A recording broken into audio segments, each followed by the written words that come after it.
Good day to everyone, and we are back in Lawfully Pink. My name is Atty Mayelle, and if you are new here in my vlogan, again, I'm explaining about Philippine laws and helping people know their rights.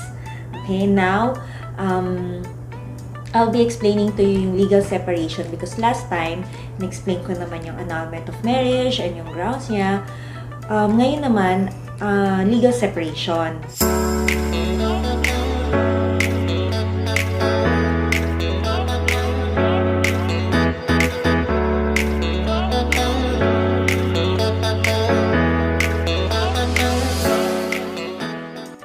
But before that, I would like to promote the Buzzy Tea. This is a winter melon flavor and masarap talaga siya. Hindi siya nakakaumay, not too sweet also. And syempre, I support my friend Ian and meron silang FB page. So, yan po, itsura. Okay, teka lang, basta yan. Kung nakikita ninyo, masarap talaga siya.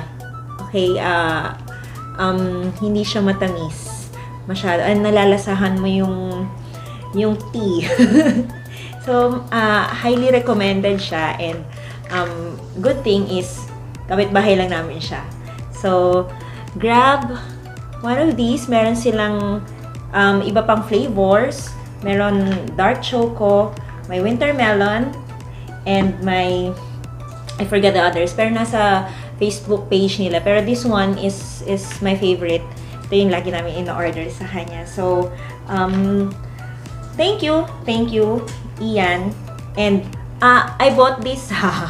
Pinili ko yan kasi, we support our friends, especially this time of pandemic. We don't take advantage of their tinda. Okay, we support them. Kung kaya naman natin bayaran natin, wag tayong humingi ng discount.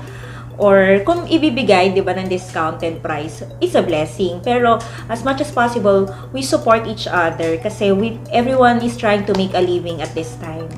Okay, thank you so much.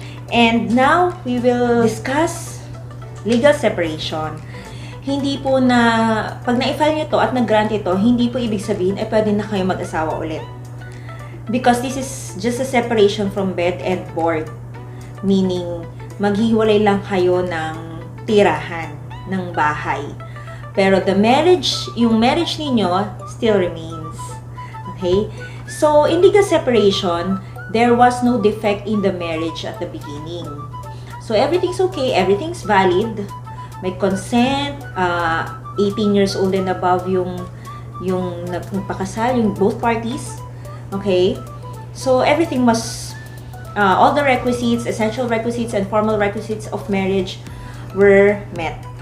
Okay? Now, the cause for legal separation arises after the marriage celebration.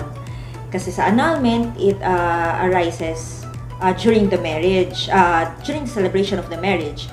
But in this case, the causes arose after the marriage, the celebration of marriage. Now, there are 10 grounds for legal separation, and again, the marriage remains. From the said angle, the grounds are those given by the national law, not the lex loci celebrationis for illegal separation. Okay. Masyadong technical yun. So, yun lang. Yun na muna. So, now we will be discussing very briefly yung grounds for legal separation. Okay, number 1, yung repeated physical violence or grossly abusive conduct directed against the petitioner, a common child, or a child of the petitioner. So, itong physical violence na to, hindi lang to one time, big time. Okay, repeated physical violence, paulit-ulit, or grossly abusive conduct, yung sobra na, yung talagang abusive na yung conduct not only towards the petitioner, but also even the anak nila or anak ng petitioner sa previous boyfriend niya or previous marriage niya. Okay? Next, physical violence or moral pressure to compel the petitioner to change religious or political affiliation. So, ito yung nananakit, sinasaktan ka na Dahil pinipressure ka para magpalit ng religion or ng political affiliation. Okay? Next, attempt of respondent to corrupt or induce the petitioner, a common child or a child of the petitioner, to engage in prostitution or connivance in such corruption or inducement. Okay, to engage in prostitution, sinubukan, ina-attempt ni respondent na to corrupt or induce the petition, not only the petitioner, even their common child and a child of the petitioner. Okay, sa previous boyfriend or sa previous marriage. Again, to engage in prostitution or may connivance, okay, in such corruption or inducement. Next, final judgment, sentencing the respondent to imprisonment for more than 6 years, even if pardoned.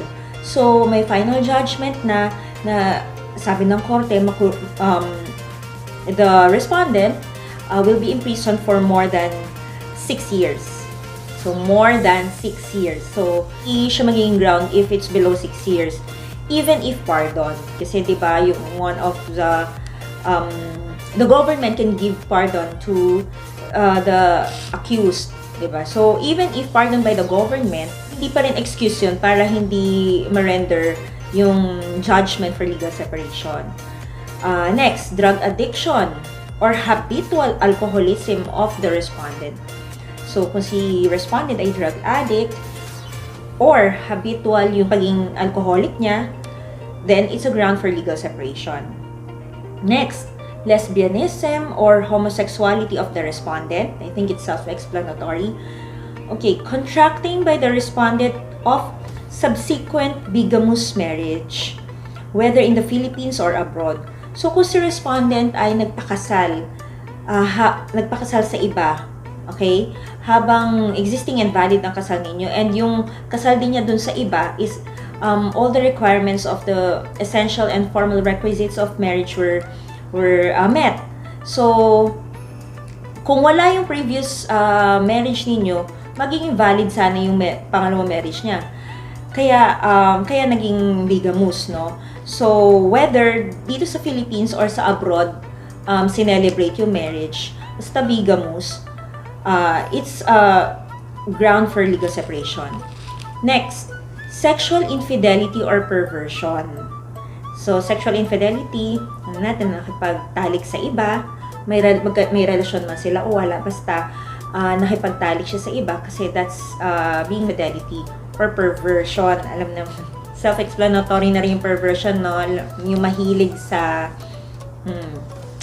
okay, attempt by the respondent against the life of the petitioner. So, si respondent sinubukan niyang patayin si petitioner. So, take note, si petitioner lang to, ha? Hindi kasama yung child or common child. Or child ni petitioner from the previous marriage or previous boyfriend or their common child. So, attempt by the respondent against the life of the petitioner. Or abandonment of petitioner by respondent without justifiable cause for more than 1 year. So, kung si respondent ay iniwan niya ng walang valid reason si petitioner for more than 1 year dapat, it's a ground for legal separation. Okay? So, pagka nag-file ka ba ng legal separation, agad-agad ba na mag-grant yun ng court? Of course not. There are also grounds when the petition for legal separation shall be denied. Okay, according to Article 56, number 1, where the aggrieved party has condoned the offense or act complained of. For example, napatawad ni aggrieved party si respondent. Okay? So, it can be a ground for denial of the petition for legal separation. Next, where the aggrieved party has consented to the commission of the offense or act complained of. Kung si aggrieved party din naman pala ay pumayag sa kagustuhan din ni respondent, for example, dun sa prostitution, payag naman pala siya. So, it's not a ground for legal separation. Okay? Kung may consent naman si aggrieved party. Next, where there is connivance between the parties in the commission of the offense or act constituting the ground for legal separation, connivance may sabuatan sila. Okay? So, pag na-find out ng court na may sabuatan yung dalawa in the act complained of, then, madi-deny yung legal separation. Yung petition for legal separation. Next, where both parties have given ground for legal separation. So, halimbawa, si lalaki, ang ground niya for legal separation is sexual infidelity or perversion. Si babae naman, nag-contract ng subsequent bigamous marriage. So, pag nag-file either of them for petition for legal separation, it can be denied by the court. Okay? Kasi both of them have given grounds for legal separation. Okay? Again, where there is collusion between the parties to obtain a decree of legal separation. So, ito yung may usapan pala sila. Hindi alam ng court na, oh, sige, huwag ka nang umattend or ano bang gusto mong gawin ko para mag-grant yung legal separation natin. So, pag na-find out din ng court yun, madi-deny din yung petition nyo. So, again, lastly, where the action is barred by prescription. Kailan ba nababar by description? Kasi, dapat, petition for legal separation must be filed within 5 years from the occurrence of the act complained of.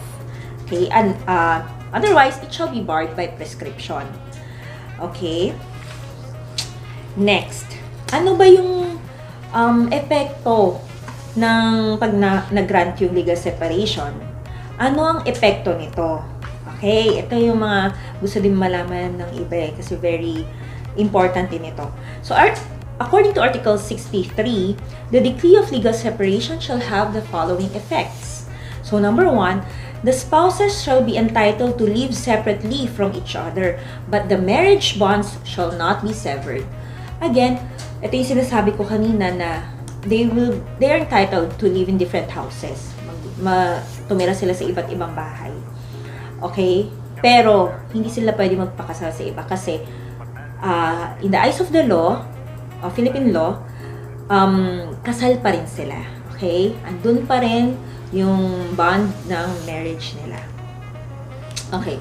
Next, yung mga ari-arian, the absolute community or the conjugal partnership shall be dissolved and ililiquidate yon. Okay? But the offending spouse, kung sino yung spouse na may kasalanan, shall have no right to any share in the net profits earned by the absolute community or the conjugal partnership, which shall be forfeited, okay, in accordance with the provisions of Article 43, Paragraph 2. So, si offending spouse, again, wala siyang karapatan. Mawawalan siya ng karapatan sa net profits ng mga ari-arian. Pag na-dissolve ito at na-liquidate. Okay, next. Paano naman yung mga bata? Yung mga custody ng minor children shall be awarded to the innocent spouse. Mapupunta yan kay innocent spouse. Okay? So, yung pangangalaga niyan ay mapupunta kay innocent spouse or the petitioner. Next, the offending spouse shall be disqualified from inheriting from the innocent spouse by intestate succession. Moreover, provisions in favor of the offending spouse made in the will of the innocent spouse shall be revoked by operation of law. Again, kasi di ba there are two ways para magkaroon ka ng mana is through will or intestate succession. So, the offending spouse shall be disqualified from inheriting from the innocent spouse by intestate succession.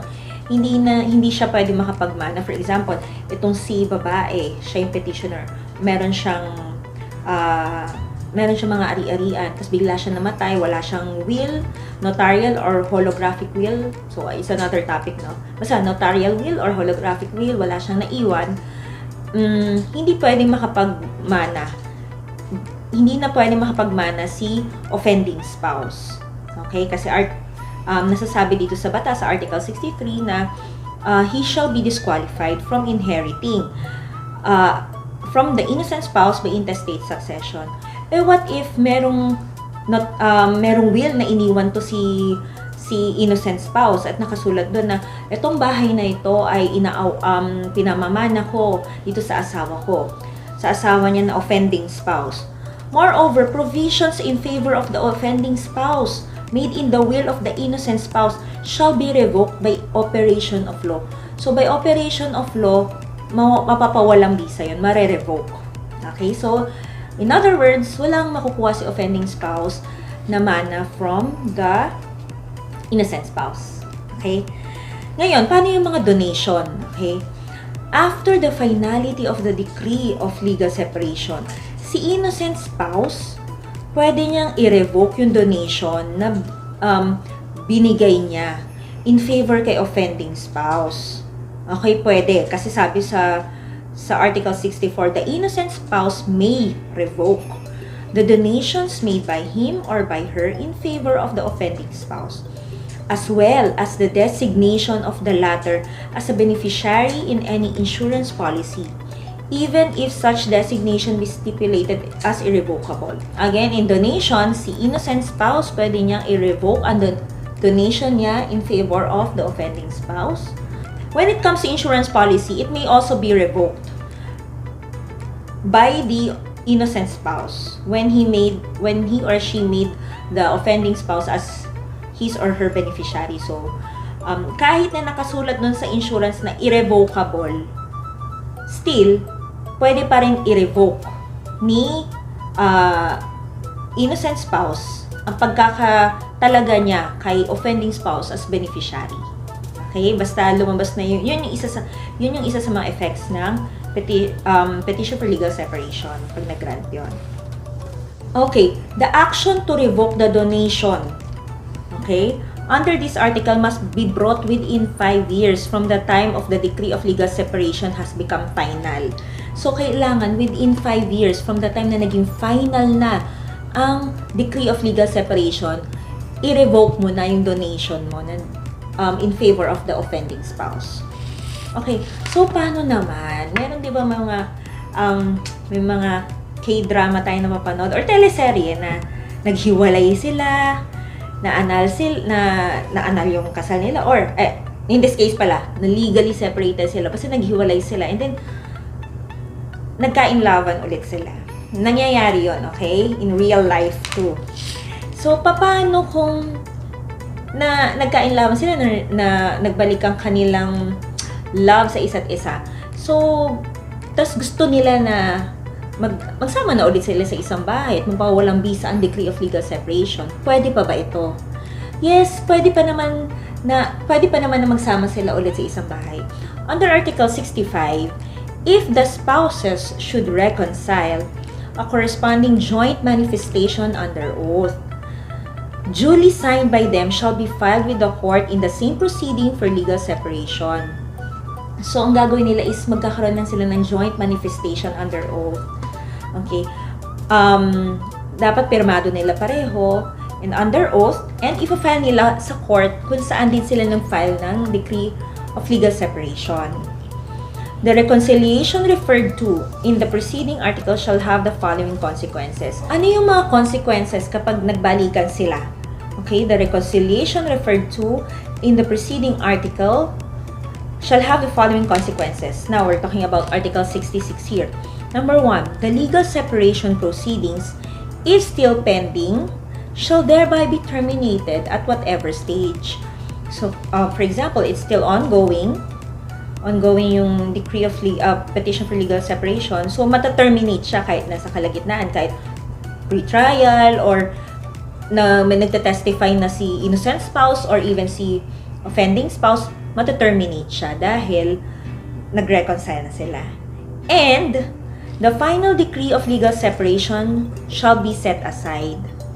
But the separation of property and any forfeiture of the share of the guilty spouse already effected shall subsist, unless the spouses agree to revive their former property regime. So, for example, meron ng final decree of legal separation, may order na, sabi na ng court, may judgment na legally separated, it shall be set aside. Okay? It shall be set aside by the court. Pero, di ba may consequences kanina, yung effects, yung separation of property na-dissolve na yung property, tapos na-forfeit na yung share ni guilty spouse sa will, sa insurance, sa donation, effective pa rin yun. Okay? It shall subsist. Okay? Unless both spouses agree to revive their former property regime. So unless pag nag-agree sila pareho na i-revive yung former property regime. 'Di ba nag-agree sila? For example, nag-agree sila na i-revive yung former property regime nila. It shall be executed under oath.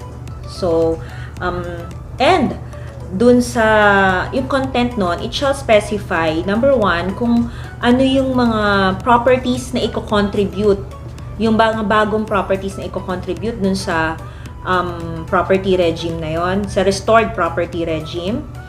And next, yung mga ilalagay nyo din doon, yung mga properties na gusto nyong i-retain as separate properties. Pangatlo, ilalagay nyo rin doon yung pangalan ng lahat ng creditors ninyo, yung addresses nila, and magkano yung utang sa bawat creditors. Okay? Kasi the court shall protect the interest also of the creditors. The agreement of revival and the motion for its approval shall be filed. Ipa-file nyo rin ito sa court kung saan kayo nag-file ng decree for petition for legal separation.